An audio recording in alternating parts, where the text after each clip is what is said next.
समजा एखाद्याचं बजेट आहे, समजा मी म्हणतो 10 लाख रुपये बजेट आहे गोट्याचं, 5 लाख रुपये इमारतीलाच खर्च होतात, बरोबर 1 लाख रुपये हेवी इन्व्हेस्टमेंट हा लोकांना प्रॉपर स्ट्रक्चर माहित नाही. म्हणजे कसं होतं माहिती आहे का, समजा मी व्यवसाय करतोय, माझ्याकडे 10 लाख रुपये, तर माझा फोकस एकच असणार आहे की त्या 10 लाखातनं 9 लाख रुपयाचे मी काय आणणार आहे, कारण मला पैसे त्यातनंच मिळणार आहेत.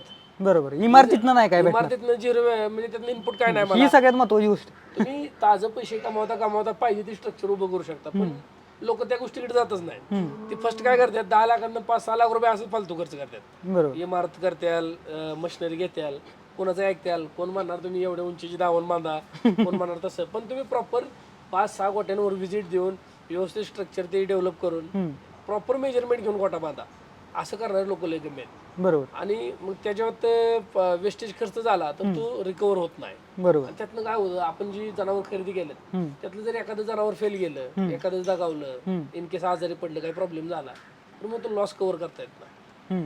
एक बिझनेसवाला व्यक्ती लॉस कव्हर करू शकतो, पण शेतकऱ्याचा लॉस कव्हर होत नाही.